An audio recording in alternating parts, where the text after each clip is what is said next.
तो नमस्कार दोस्तों, स्वागत है आप सभी का। और मैं आज आपको बताऊंगा कि हमें गुलाब में इतने फूल जो इस टाइम दिसंबर के महीने में आ रहे हैं, इसके लिए हमें क्या करना चाहिए, क्या केयर टेकिंग करनी चाहिए, इसमें क्या खाद देना चाहिए, क्या मेडिसिन देना चाहिए और क्या बीमारी का ख्याल रखना चाहिए, ताकि हम इतना फ्लावर जो है इस टाइम ले सकें।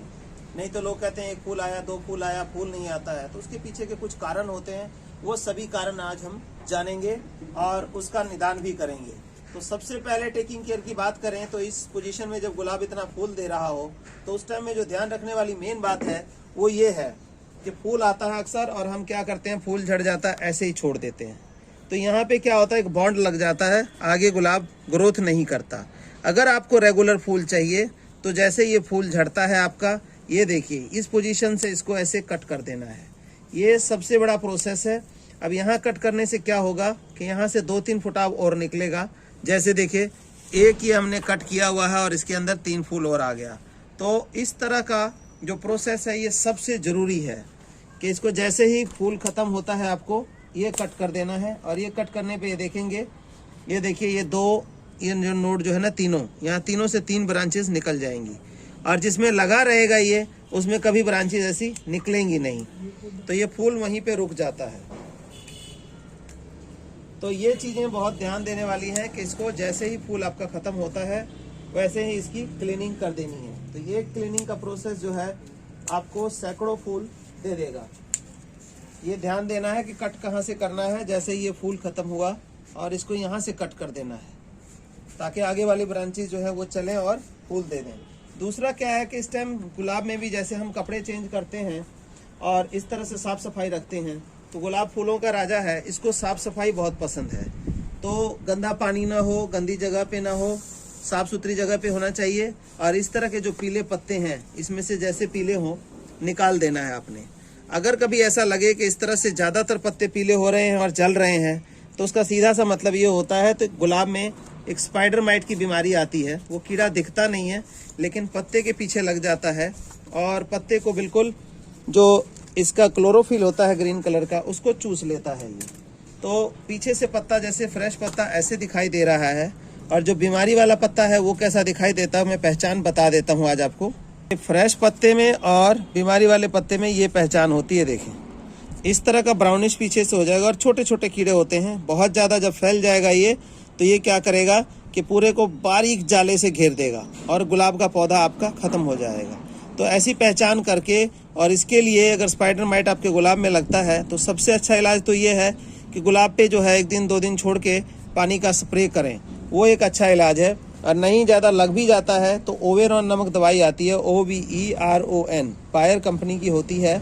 उसका आपने 3 ml 1 लीटर पानी में मिला के और हर चौथे दिन स्प्रे करना है। 4 स्प्रे में आपका गुलाब बिल्कुल सही हो जाएगा।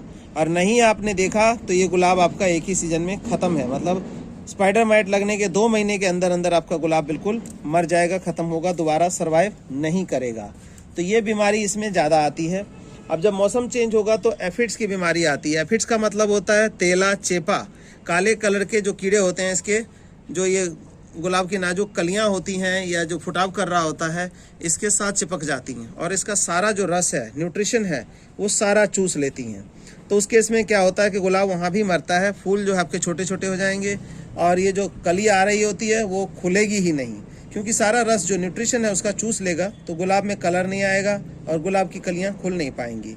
तो इन चीज़ों का ध्यान रखना है आपने और आपका गुलाब सही सलामत चलता रहेगा, अच्छा फ्लावर देगा। लेकिन उसके साथ ही सिर्फ टेकिंग केयर की बात नहीं है, उसको खाने पीने को भी अच्छा चाहिए। तो गुलाब को अगर प्रॉपर फ्लावरिंग लेनी है आपने तो क्या करना है कि हर 3 महीने में आपको एक न्यूट्रिशन अच्छा सा देना है उसको, ताकि गुलाब आपका प्रॉपर फुटाव और फुलाव करता रहे। तो सबसे पहले तो आपने ये देख लिया। अब न्यूट्रिशन देने की बात क्या है, न्यूट्रिशन देने की बात जो है, इसके न्यूट्रिशन आयरन रिच चाहिए होता है। इसको गुलाब को आयरन अच्छा चाहिए होता है, अच्छी मात्रा में। इसीलिए कई लोग इसको करते हैं कि खंगर में उगाना है। खंगर क्या होता है, जो आयरन फाउंड्री से निकलने वाला वेस्ट होता है, जहाँ पे आयरन ओर को पिघला करके और लोहे में कन्वर्ट किया जाता है, तो उसका जो वेस्ट निकलता है उसके अंदर कुछ मात्रा आयरन की होती है। तो कई लोग इसको खंगर में उगाने की सलाह देते हैं, लेकिन खंगर में सभी के लिए उगाना पॉसिबल नहीं है। उसका कारण ये है कि खंगर ऐसी चीज़ होती है जिसमें पानी ऊपर से डालेंगे नीचे से निकल के बाहर हो जाएगा। तो उसका एक रीज़न ये होता है कि गुलाब को पानी ज़्यादा नहीं चाहिए होता है। बहुत ज़्यादा गीला करेंगे तो गुलाब में फंगस आएगा और आपका गुलाब मर जाएगा। तो उसको खंगर में इसलिए भी लगाते हैं, लेकिन खंगर में लगाने का यह है कि आपको दिन में 2-3 बार पानी डालना पड़ेगा। ऊपर से पानी डालेंगे नीचे निकल जाएगा। और खंगर में आप जब लगाएंगे, सिंडर बोलते हैं या खंगर बोलते हैं, तो उसमें लगाने के बाद आपको टोटली केमिकल पे रहना पड़ेगा। क्योंकि हमने मिट्टी में लगाया है तो मिट्टी में तो हम ये खाद जो है वो बता रहा हूँ वो डाल सकते हैं, लिक्विड डाल सकते हैं, लेकिन उसमें टोटली केमिकल पे फोलिएज भी होता है स्प्रे, वो केमिकल, और इसके रूट्स में भी जो डलता है NPK की अलग अलग वैरायटी होती है वो डलता है लिक्विड फॉर्म में। तो वो हम सभी के लिए पॉसिबल नहीं है, हम सभी इतना जो है वो नहीं कर सकते हैं। तो इसीलिए आपको चाहिए कि मिट्टी में सिंपल लगाएं। मिट्टी तो माँ होती है और मिट्टी में हर चीज़ हो जाती है। तो आइए हम देखते हैं कि क्या हम फर्टिलाइज़र डालेंगे कि गुलाब हमारा सही रहे। तो एक तो फर्टिलाइज़र देसी खाद आप डालते हैं, गोबर खाद और ये चीज़ें डाल देते हैं पूरी तरह से पकी हुई, तो उससे भी कुछ हद तक काम हो जाता है। लेकिन गोबर खाद में जैसा कि आज का समय हो गया, हमारे जानवरों को जो खाना है 2 किस्म का मिलता है या 3 किस्म का मिलता है, और हम चाहें कि उनके गोबर में जो हर चीज़ मिल जाए तो वो पॉसिबिलिटी नहीं है। तो उस केस में हम क्या करते हैं कि लीफ कंपोस्ट को प्रेफर करते हैं। लीफ कंपोस्ट क्या है? पत्तों से, अलग अलग तरह से पत्तों से बनी हुई बैक्टीरिया कल्चर में खाद होता है, जो कि इसमें डालते हैं तो वो सारा न्यूट्रिशन मिल जाता है। और उसके साथ कैल्शियम आयरन भी चाहिए होता है इसको। नीम खली भी चाहिए होती है। नीम खली क्या है कि 3 महीने में 6 महीने में एक बार डालिए, तो उससे गुलाब में फंगस की समस्या नहीं रहती है। तो इतनी सारी चीज़ें डालने के लिए सभी लोगों को पॉसिबिलिटीज़ नहीं लगती हैं कि क्या डालें, कैसे डालें, कहाँ से करें। तो उसके लिए हमने क्या किया, इन सब चीज़ों को कॉम्पैक्ट करके जो भी इसकी न्यूट्रिशनल वैल्यू है वो हमने एक रोज़ मिक्स बना दिया।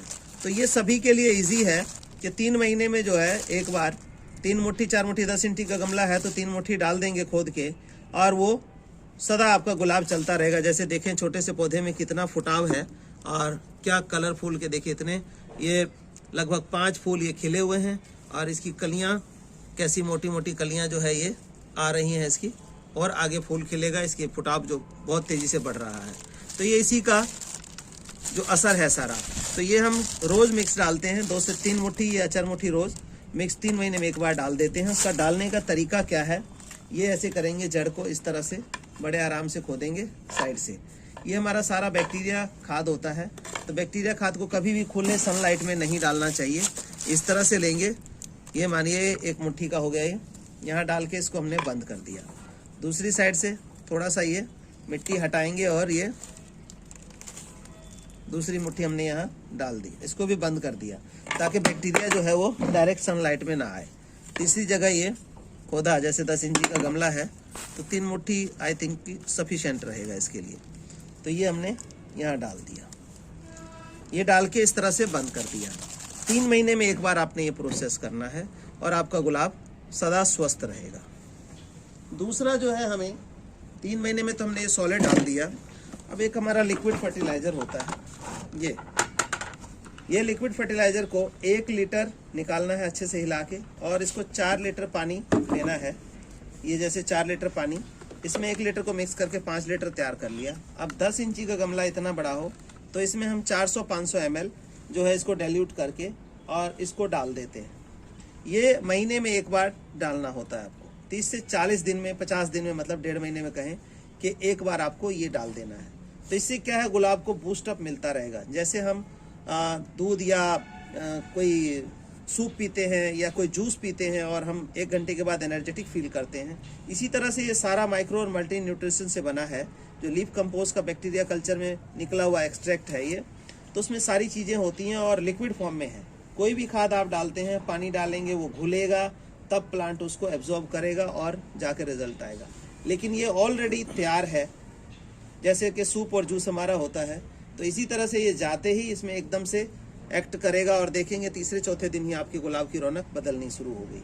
लेकिन बहुत ज़्यादा नहीं डालना है, 30-40 दिन 50 दिन में एक बार इसको देना है आपको 1:4, 1 लीटर में 4 लीटर पानी मिला करके। और इसी तरह से आपका गुलाब जो है फूलों से सारा साल भरा रहेगा। हाँ, गर्मियों में क्या है कि गर्मियों में इतने फूल नहीं होंगे, फूल कम होंगे, फूल का साइज छोटा हो जाएगा, क्योंकि गुलाब के लिए जो टेम्परेचर है वो क्या है हमारा 20 डिग्री, 25 डिग्री से नीचे टेम्परेचर है तो गुलाब बेस्ट चलता है। 25 डिग्री से ऊपर जाता है, चाहे वो 30 हो, 35 हो, 40 हो, 45 हो, तो गुलाब जो है वो बर्दाश्त नहीं करता। तो ऐसे टाइम में थोड़ा सा छाया का प्रावधान करें तो गुलाब आपको पूरा साल फूल देगा। एक ऐसा एनुअल प्लांट है ये, और साल दर साल चलता रहता है टेकिंग केयर के ऊपर। तो ये थी जानकारी हमारे गुलाब के पौधों से ज़्यादा फूल लेने की, और इसको करके आप ज़्यादा से ज़्यादा फूल ले सकते हैं। बहुत ज़्यादा केयर की जरूरत नहीं पड़ेगी। बीमारी के लिए मैंने बताया आपको कि पानी का स्प्रे करिए, नहाना धोना इसका अच्छा पसंद है तो बीमारी इसमें नहीं आएगी।